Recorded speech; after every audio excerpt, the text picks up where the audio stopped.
Youts. I am Gitxsan from the Heiltsuk Nation, also the chair of the West Coast Climate Action Network. The West Coast Climate Action Network is partnering with Raven Trust to put on a series of Indigenous climate action speakers. And with us today, we have now Pansy, I see you have Pansy Wright-Simms. Is that, am I reading that correctly? Yes, it is. Okay, thanks. And Leona Humchitt? Humchitt.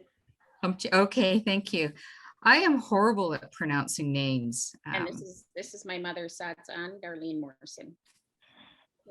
Yes. With us, we also have Guy Dancy, and Guy is the vice president and the founding member of the West Coast Climate Action Network. Raven Trust, I guess we all know Anna.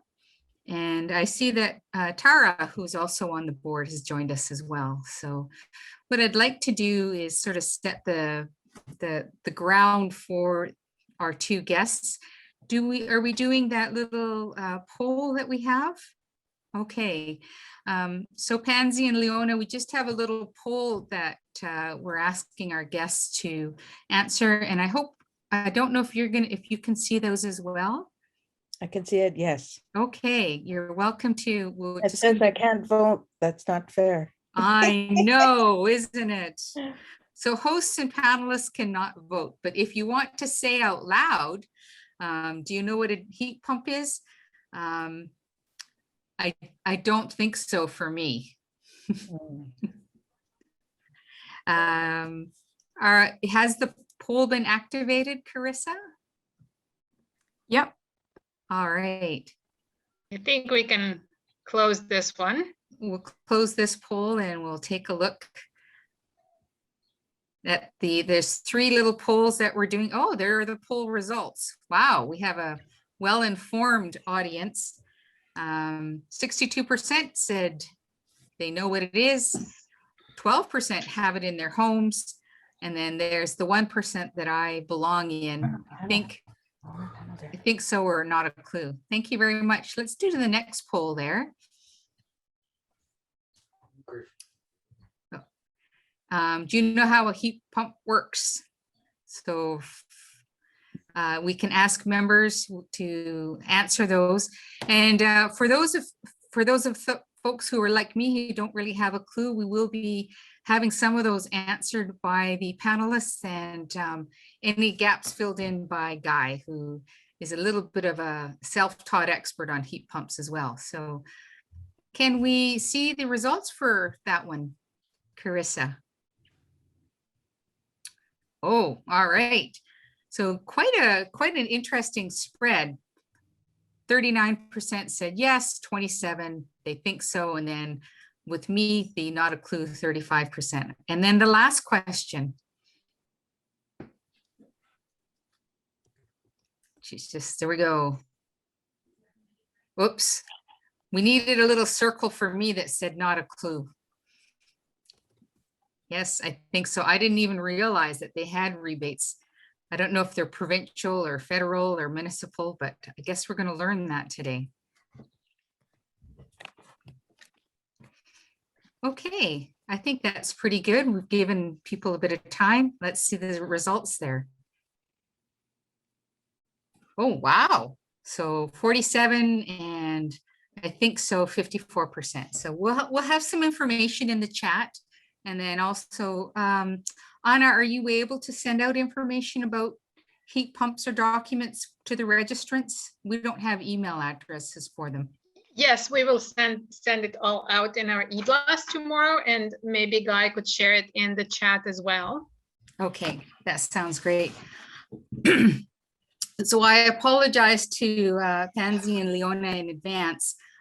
Normally we had time before 4 o'clock to sort of talk about who would be going first or who wanted to go second. So do we have, which one of you would like to share your story first? I wanted to invite Pansy to go first because I'm trying to get a video to you to play as part of my presentation. Okay. I'll send it to Russell at Raven Trust. Um, uh, Anna, what do you Video, think? no, video should be sent. I'll put the Carissa's email in the chat. Okay. So please send it to her. Sure. Okay, thank you. Well, I guess you've been voluntold, Pansy. So what I'd like to do is do a small introduction. Pansy Wright-Simms is with the Gitxsan Nation. Pansy, are you comfortable sharing a bit about where your nation is and perhaps your wilp before you get into your presentation? Okay, and if you unmute yourself, that would, there we go. Thank you very much. Go ahead, Pansy. Okay, so I just start with my presentation. Yes. If you wanted to talk a bit about your community and where you're at, and like I know in my community, we have clans. In other communities, they have houses or wilps. We have some people who are watching who may not know the difference and they may not know where your community is. Okay. Simogyet Luudkudziiwus Pansy Wright-Simms. My name is Gaypaygw'm Ganauu Pansy Wright-Simms. Why? This is my matriarch, my mother, Sadsan, Darlene Morrison. We originate from wilps, Luutkudziiwus and Simogyet. And we are situated in northwestern BC. In Gitxsan territories.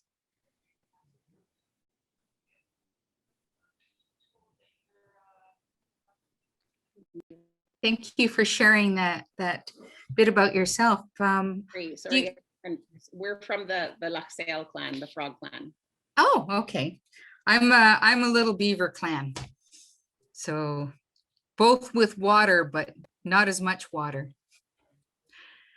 Are you ready to start your presentation? Okay, do you need us to share screen or? Nope, all right, thank you very much.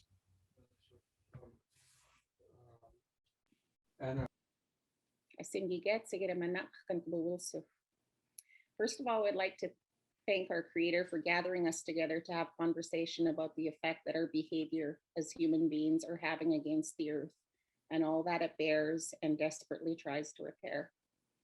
Her way is prevalent and profound as we are experiencing the effects of the damage done. Although our house group as a whole has contributed very little to climate change, we are seeing the catastrophic effects and impacts worldwide as demonstrated through the natural disasters that we have felt through the forest fires and flooding, forest insects and diseases. The topic of climate change is one that we know has serious implications. It will continue to change with uncertainty in the amount and timing of precipitation and temperature variables, as well as the magnitude of ongoing extreme events. The interactions between increased temperature and shifts in precipitation form with subsequent increased evaporation and groundwater flows are complex, yet observable and not fully understood, many within our will and those are living through these changes. These changes are and will significantly affect food abundance, food harvest, timing, and processing, especially the preservation through drying methods in the smokehouse. The elders are the scientists in our wilp. They have predicted for years that there was going to be a huge shift in transformation in our ability to rely on the salmon supply to sustain us. Their prophecy and testament to the way that we have abused the earth is evolving right before our eyes. The ecosystems that once worked in harmony to allow for our survival have now been severed and swallowed by the monster systems created by governments that rely on our earth to generate currency as their means of survival through global economic market that relies on currency to sustain and demonstrate power. We, on the other hand, continue to battle through these systems, fighting to survive and sustain ourselves through the blessings of all that the earth provides. Our power and survival are reliant on the food that allows all life forms to survive. Back in 2014, our wilp began to build infrastructure, one that was reliant on wood heat, and most recently working on establishing a solar system and minimal water source derived from the river. On our traditional Lachiep as a stand to protect and manage the territory, as there were efforts from the systems of this world to build a pipeline straight through our territory.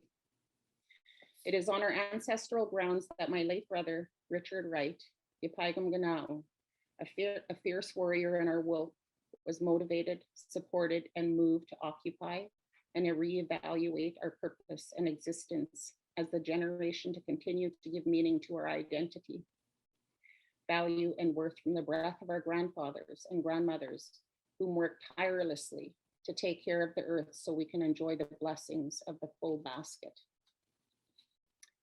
Out of desperation, we have collaborated our efforts and developed an informal directory of our knowledge keepers within our wilp.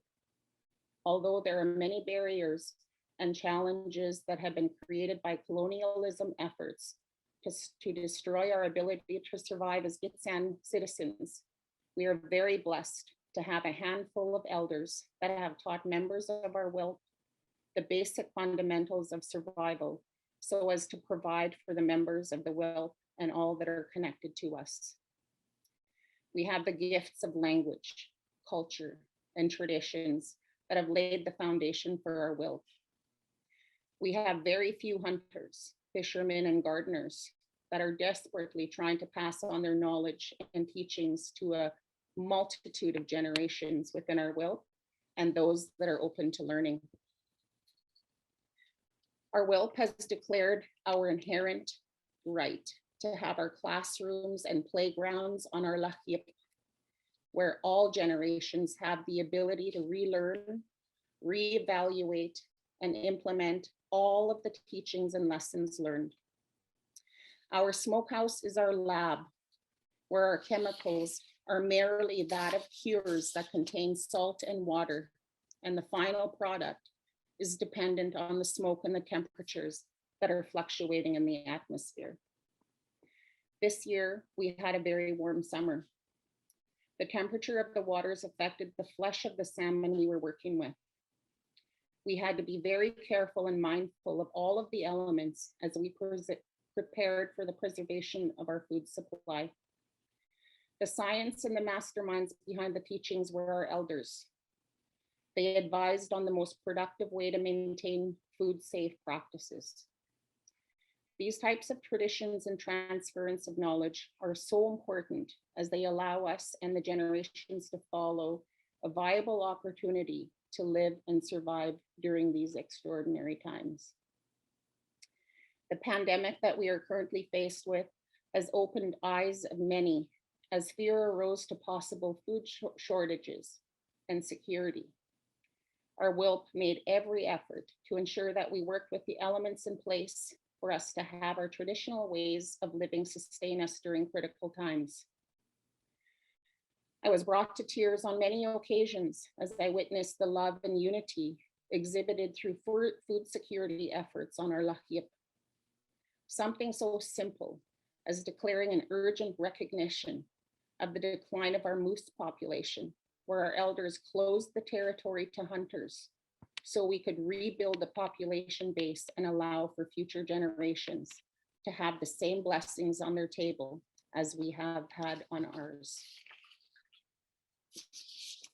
The dialogue and conversations amongst our elders goes back to basics, where they emphasize that sharing is caring, that all of the lands and its resources were placed before us by our Creator, as our Creator loves us immensely and wants nothing more for us to be kind towards all its creations, the two-legged, the four-legged, the winged, the swimmers, the plants, the water, and the air. We are all interconnected and one cannot survive without the other. These lessons are all taught in early years centers elementary schools, high schools, universities and colleges, all of these settings. However, these lessons were alive in existence long before training institutions were created. They began with our Creator and transferred to our yes and our dzitses, our grandmothers and our grandfathers, our ancestors. Their classrooms were on the lahip. Their playgrounds allowed us to be free and taught us to live in harmony with all life forms. In closing, our efforts to live life in harmony with this universe and feed our minds, bodies, and spirit with all that this earth provides to sustain us as Gitxsan people will strengthen our relationship to the land. This is how we will share in our part of caring for Earth as we commit our share in action to climate change.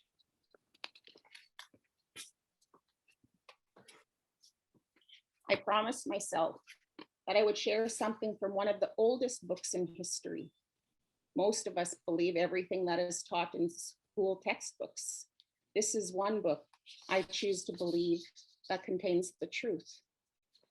In Genesis 1:29 to 31, God said, "Here I have given you every seed-bearing plant that is on the entire earth, and every tree with seed-bearing fruit.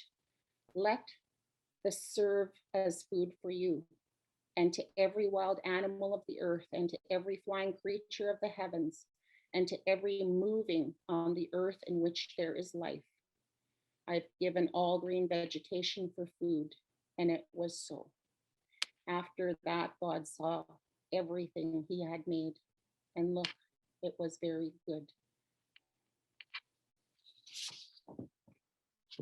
Thank you for your time and for allowing me to have a place in your life to share from my heart and the hearts of my people, including the transference of knowledge that I gained from my matriarch, my mother. Yeah. Thank you very much, Pansy. We will be taking questions at the end, unless, Anna, do we have any questions at the moment? There was only one that I felt might well be answered right away, which was just a question about what a wilp is. And I think that would be really instructive for our audience to hear. Okay, so within the Gitxsan Nation, we have 62 wilps or 63 wilps, which are house groups. And each house group is connected to a traditional territory. Wow. We have some comments from the panel, from the attendees. So Melissa says, God bless you. Marianne says, thank you, Pansy, beautiful words. Roger also says thank you, as does Linda. And she adds very profound. So I don't know, can you read the chat at all? I wasn't sure if you could or not. So thank you very much for taking the time. Shall we move on to Leona? Are you ready now, Leona? Did Carissa get my video? Yep, I did. Just let me know when you're ready. and I Yeah, can- I'll just quickly introduce myself. Hio wawaktus du mamiatla du kulaksnikwa heishakamnikwa. My name is Leona Humchitt. I'm from the Heiltsuk Nation of Bella Bella, BC. It's a real honor to have been invited to be one of the panelists for today, and I just wanted to express my love and gratitude to Pansy and your dear matriarch. That was a very beautiful and telling story. I look at our connections up and down the coast between our First Nations, and those values of connection, and we are one, and the experiential learning that we've had through the intergenerational transfer of knowledge. There is so much alignment between all of our nations, and I really enjoy hearing the mirroring of, our values around, our environment and who we are as Indigenous people. I wanted to start off by quickly sharing a little video on the heat pump project that the Heiltsuk started. You can play it now, Carissa.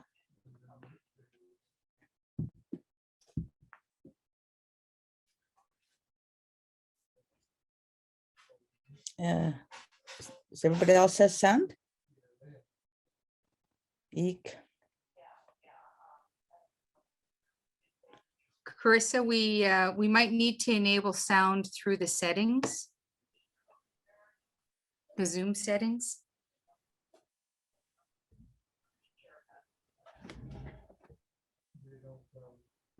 Sorry about that. I got it now. Okay, thank you.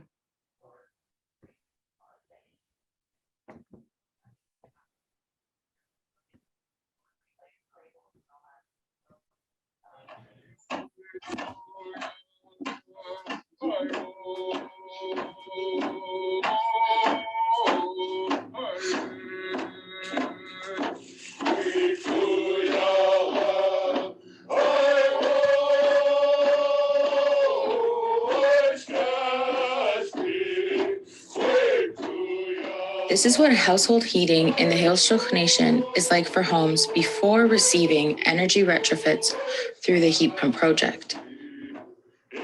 2 years of struggling with no heat. There's people that can't even go out and get wood anymore. So I have had a fairly high hydro bill using space heaters. It was about $1,000 a month. With the oil furnace we had, it would heat up your home for half an hour to an hour, and then you turn the heat down, and then an hour later, it's cold again.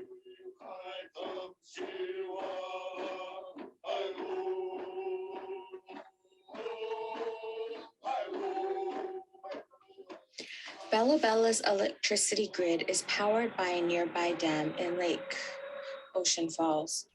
The heat pumps are high-efficiency electric systems that draw heat from the outside air and transfer it into indoor living spaces.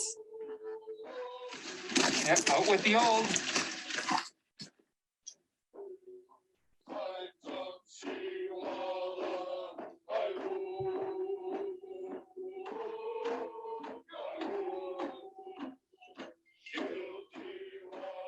Altogether, this project is removing more than 700 tons of greenhouse gas emissions annually, which is equivalent to taking 220 cars off the road every year. Not only that, but homes are healthier, more affordable, and more resilient to the impacts of climate change. Well, a strictly oil burning furnace that we will be replacing with the new electrical unit. It's made a big difference in all these families' lives. It's nice. The house has a nice, sensible temperature when I come home. Really benefits our communities, and instead of using fossil fuel, we're changing to like electric. It has made an incredible difference in the hydro bills.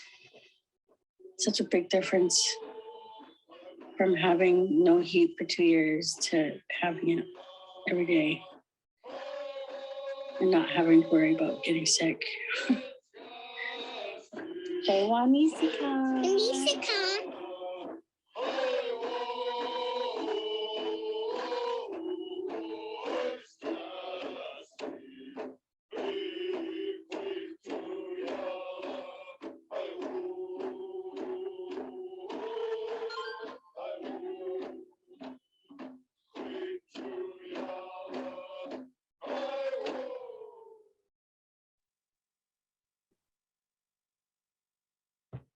I put their climate action website in the chat earlier. I just want to just share a little bit more about our climate action work. The Heiltsuk word for clean energy is Luutkudziiwus, the power that comes from our territories, which includes solar, hydro, tidal, wind, and geothermal. Wahkawisa is an all-encompassing word that's closest translation is environment.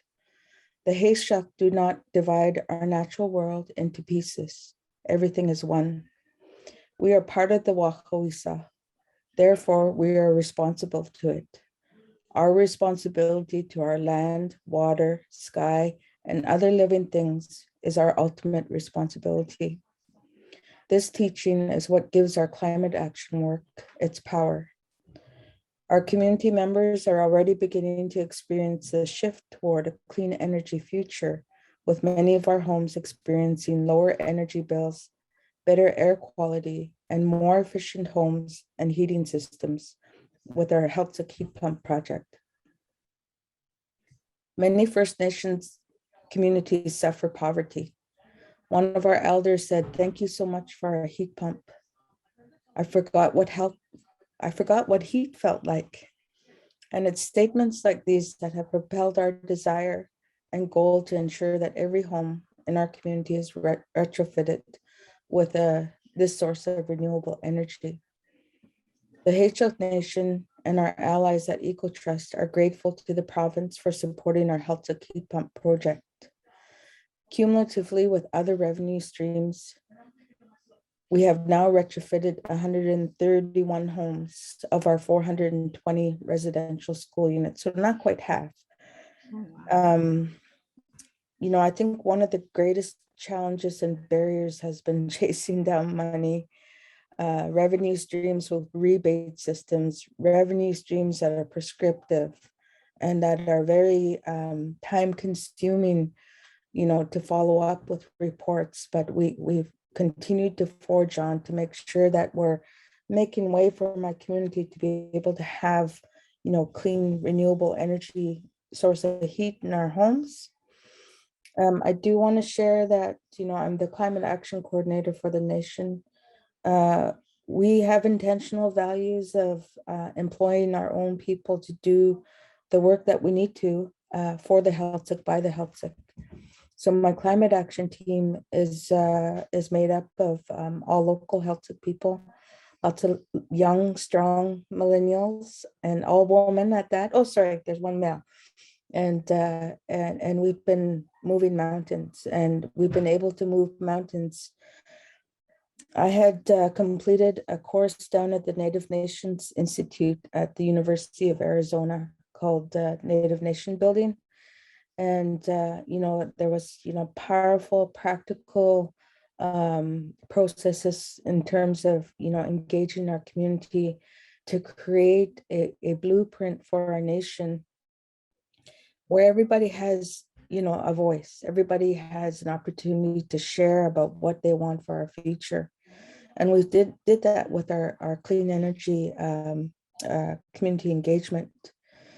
We started just at the onset of COVID and the provincial lockdown, and things, were very, very slow out of the gates.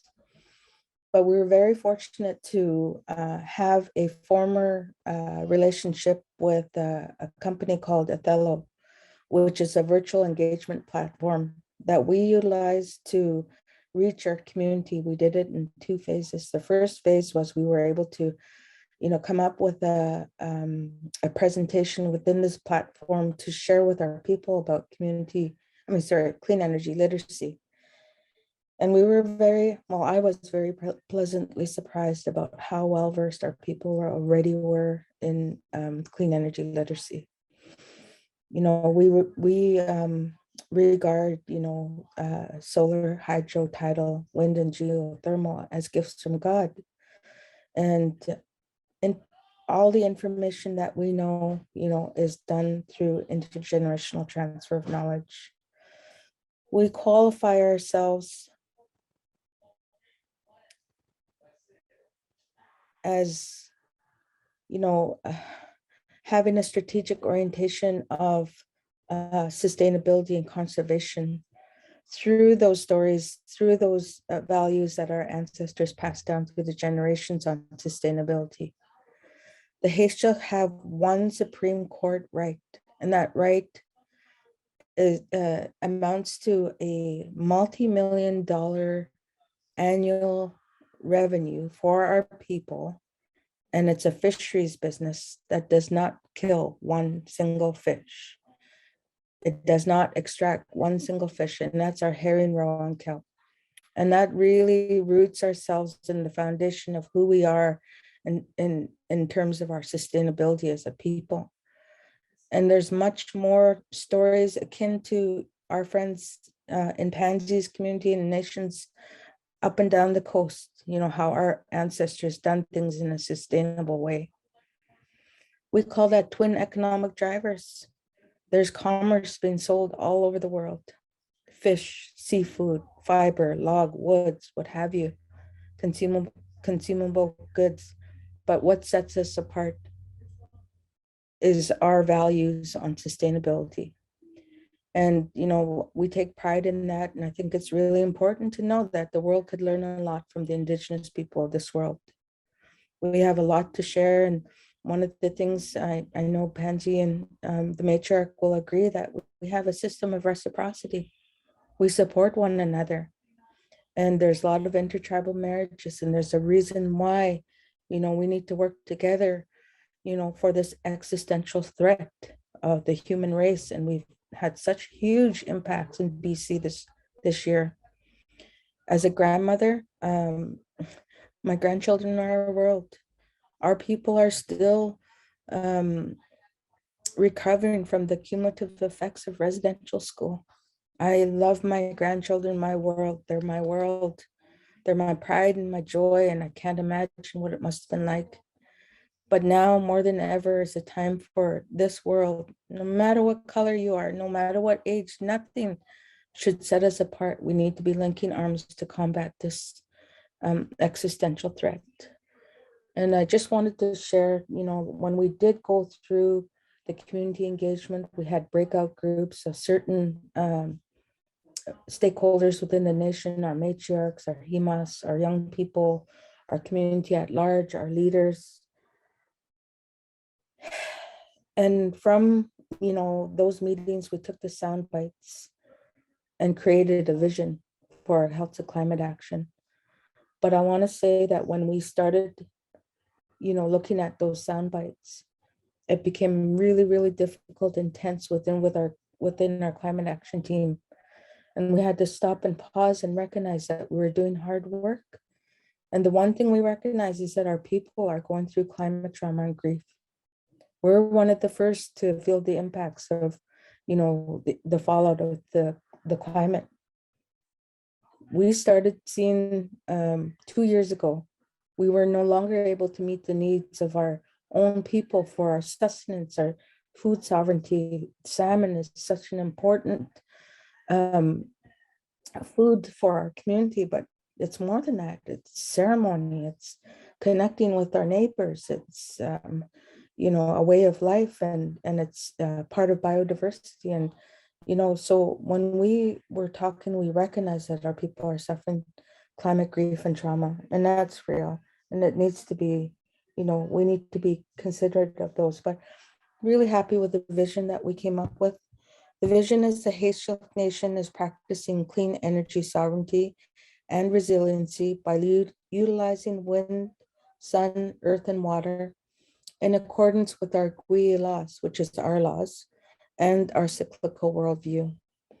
Our mission is to educate and engage the Heiltsuk community to ensure ownership of our collective climate action work, to cultivate the abundance of the Heiltsuk homelands for future generations by living in balance and exercising Heiltsuk sovereignty, to adapt to climate change by creating and implementing a clean energy plan as Heiltsuk people with specific policies, targets, and strategies, and to create equitable access to clean energy for all Heiltsuk, derived from the gifts of the Creator in the Heiltsuk homelands, and to increase human well-being through transformation to a carbon neutral community. And I'll just end with a quote from one of my elders. She says, actually, you know what? I don't remember what it is. I'll have to look it up. I'll share it before we sign off today. But it means protect our world. Thank you for listening. Thank you. Well, that was really informative for me. I've never seen a heat pump myself, so that answered a couple of the questions. I'd like to ask Anna, do we have any questions from the attendees? Yes, indeed. And Hamia, Pansy, and thank you, Leona, so much. This was beyond informative and inspiring. It came from such depth. You can just feel it in your body. It's really special. So there were a couple of questions. One was asking if the Heiltsuk video is available online, and if you could please put a link in the chat or send it to me by email, and we'll send it out to people tomorrow, because people would love to see it and share it with their friends and family. Yeah, Carissa has it. Carissa has it. Oh, right, of course. Yeah, I wasn't sure if it was online or if it was just a file. So that's great. And then the name of the company, what is the name of the company that did such a great job on community engagement? You did mention it, but Orpheus? Othello. Othello. Yeah. And I don't see any other questions. I invite people to please do put them in the chat or in the Q&A, because I'm sure there is a lot of threads that we could be unraveling and following in these rich presentations. If I could just sneak in my own few questions about heat pumps, and what inspired your community to make that first step about heat pumps, and how long did it take to get from that, I don't know, the first mention of it to somebody receiving heat from a heat pump in their home? So I'll have to say that, you know, the nation has definitely risen to an occasion. I never wasted a good crisis. You know, our waters are our breadbasket. And in 2016, an articulated tug and barge from the United States was traversing our territory, and the second mate fell asleep on the wheel and ran aground in a culturally, you know, very, very important part of our territory, and spilled 110,000 liters of diesel. And, you know, it was eye-opening, because that was like somebody going to your house and throwing, you know, 20 gallons of diesel in your fridge. You know, it was, you know, we felt it was a form of cultural genocide. And, you know, we at that point in time, you know, we knew we needed to step up. I mean, I love Barack Obama's statement when he says, you know, formerly we thought climate change was a concern for the next generation, but here it is now. Here it is now upon us. And so, you know, it's that, and it's really, you know, I think watching and seeing other nations, you know, gravitating to climate action work, I was super thrilled. You know, like a couple of years ago, I seen a video from Simogyet on their heat pump project, and I remember looking at that and I was thinking, I want that for my nation. And so, you know, it was that you know, propelled us to, you know, really, you know, put together a team and collaborate and have an affiliated relationship with people such as EcoTrust that has really, really supported us in this important work. Just before Christmas, we got it down to a science too, by the way. I mean, we're a remote, isolated community. You only can get here by boat or plane, or on the west coast of BC, on an island. And so, you know, you think about climate change, and the GHGs in transportation alone is 60%. So, we're mitigating, GHGs in that way too. To boot, to bring in a pallet of goods to Bella Bella will cost X number of dollars, but the transportation will be equal to or more than the cost of goods itself. So, it's really important that, we have this down to a science, and in any event, we applied for more money for, there's usually slippage at the year end, and they asked if we had any shovel ready projects, and I said, well, we got, almost 300 more homes to do, and we've got all the, data to back it up.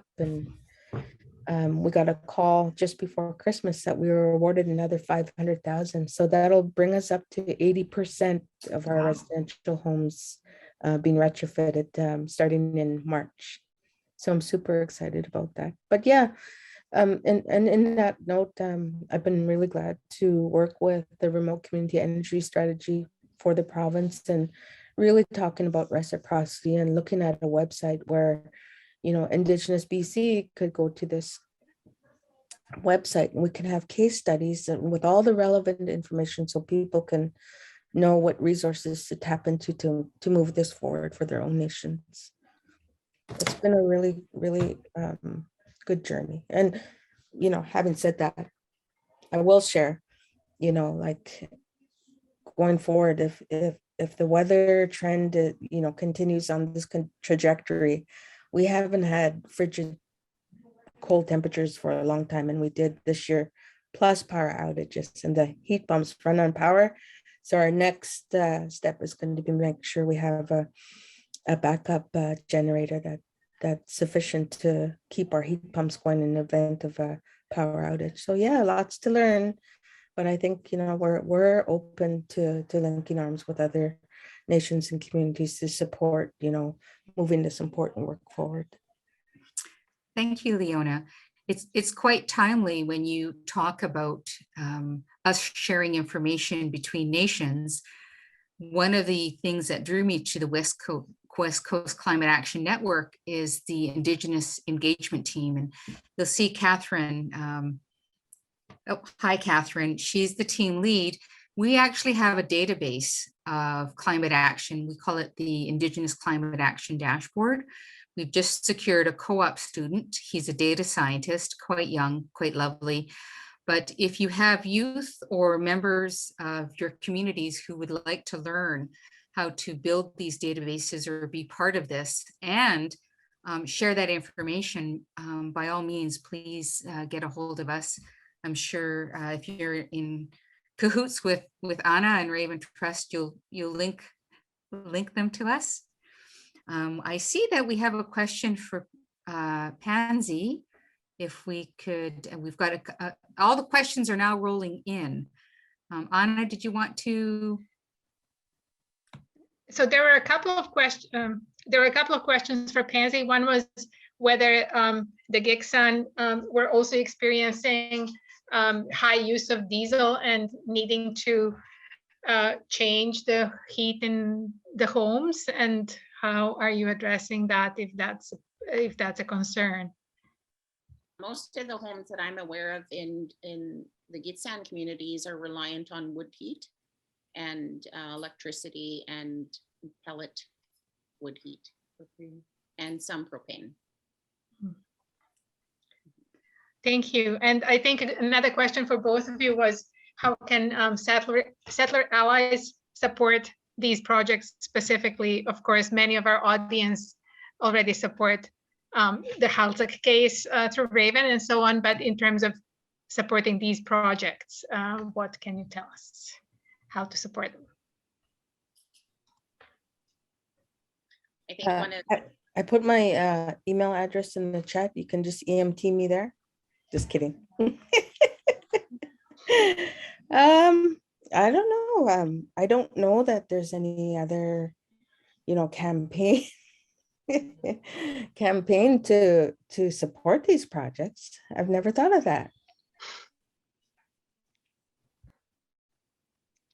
I know for wilp Luutkudziiwus Simogyet, we do have a page. It's MadiiLii, and you can find it online as well. And We usually try to keep it as updated as we can. We haven't been, because we've had such overwhelming number of losses within our wilp or within our house group. A lot of our grandmothers and really significant, profound members of our family have passed on. So it's really delayed a lot of our ability to keep in the loop as far as communication goes on the page. But it's something that we'll work towards and work on improving for sure. And usually we do call outs if there's any support needed as far as helping to develop with infrastructure, if there are people that are wanting to learn. I think that's the biggest thing, is we would like people to be open to learning to survive and live from the land. Thank you. Do we have any other questions, Anna? Anna's sort of monitoring the chat for us here. So what are the next projects for both of you?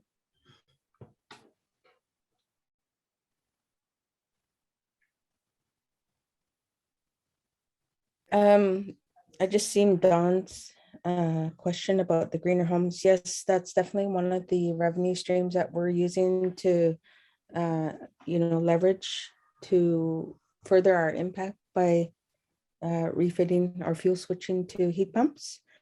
It's pretty prescriptive, and that's the sad thing about all these revenue streams. A lot of them are very prescriptive, but nonetheless, we're cutting through the red tape and jumping through the hoops to make sure that we could impact as many of our community members as possible.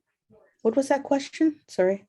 So what's the next for the Climate Action Committee in terms of projects? Is it finishing the heat pumps for all the homes, or do you have anything else in the works?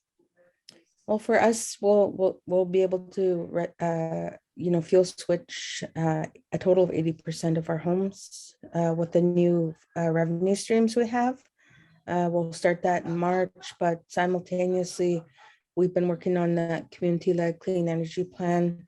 It's almost completed. I'm super excited. Within the clean energy plan, there's 12 climate action solutions that we brought to our people in the second phase of engagement to inquire, or for them to prioritize which of those 12 climate action solutions they would like seen carried out. It's almost complete, and we were going to have a ceremonial feast at our big house on January 24th, but COVID has since hit our small remote community. So we pushed that back to February 24th, but we're going to have a big community celebration. Pretty proud of that work about, engaging, rigorously our community to feed this very, very important plan that's going to, set the table for better tomorrows for our children yet to come.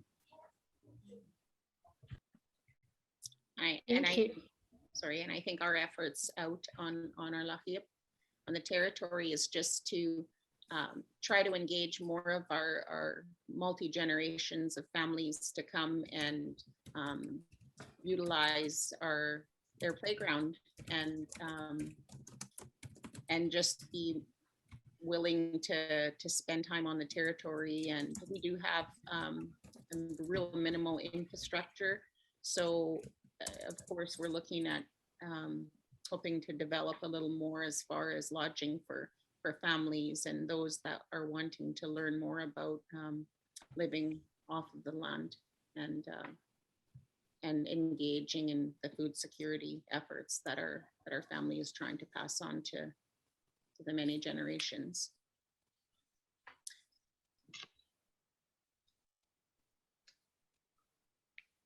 Okay, I'm just want to be mindful and respectful of the time. We're going to 5 o'clock. Are we able to take 1 or 2 more questions, Anna? Sure. There was one, a really short one, which was if Leona could please repeat the name of the institution in Arizona where you learned about First Nations community development. Yeah, sure. And it's the Native Nations Institute, and it's at the University of Arizona. Okay.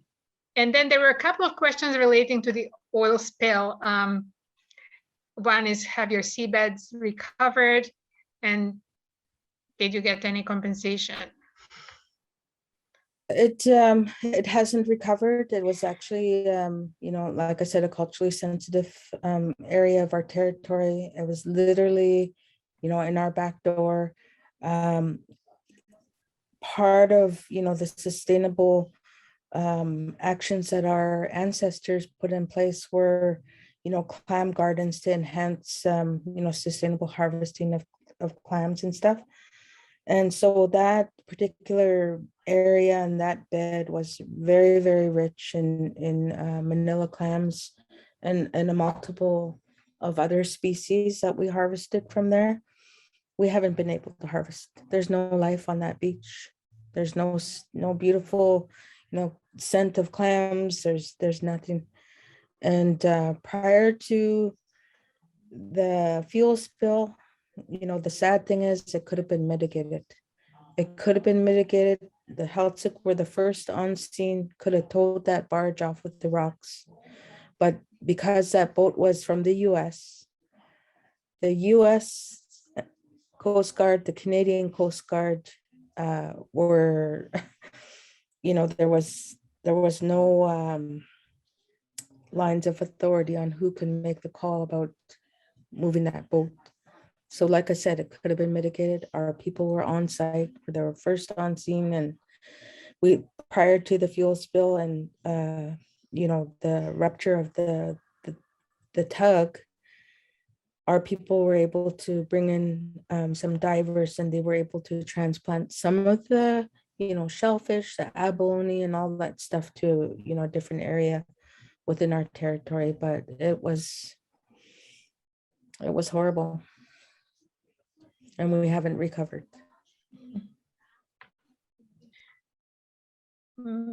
Thank you, Leona. Just to mention for those who maybe are first time connecting with Raven, Raven has a campaign to raise funds for Heiltsuk Nation's case against the polluter and against Canada and BC. Over many things that happened connected to that spill. And Heiltsuk is just finishing their Indigenous-led environmental assessment of the spill that will be used in court, and we're still fundraising for that. So if anybody wishes to support Heiltsuk Nation, please go to our website, raventrust.com/Heiltsuk, and that goes specifically to this case. The case also has a really innovative aspect of the title to seabed and foreshore that is going to be heard for the first time in BC. So we are really proud and honored to be supporting such a forward-looking and innovative emergence from such a tragedy. It breaks my heart each time I hear and I see where these large corporations and these polluters get away with not having to pay the environmental costs. And, I recall when that ferry went down and they decided to leave the ferry there because it wasn't worth it. And I remember the following season when I had gotten seaweed from one of my relations, and we had opened up the bag and we could smell the ferry pollution that had polluted our seaweed. And so one of the things, if I can answer a question, how can allies support Indigenous communities, is look at who you're voting for, look at the policies, be an advocate for the environment. When we look at the subsidies that are going to oil and gas, or we don't look at helping companies who are using green energy or companies who are being innovative, we're also part of the problem. But in order to support the smaller communities, they need the strength of many, many voices. And they need the strength of those voices who know how to talk to the politicians and to the policymakers. I'm not one of them because I'm not eloquent that way. But we do have allies who have the ability to speak that language. And so those are some of the ways that allies can help. because every person who raises their voice to support the environment, to support the air, the water, and to stop this craziness of subsidies to corporations, and to place the value on life and on the environment, it makes a difference. So I see it's 6:55. Do we have any last words from Leona and Pansy? I see she just kind of.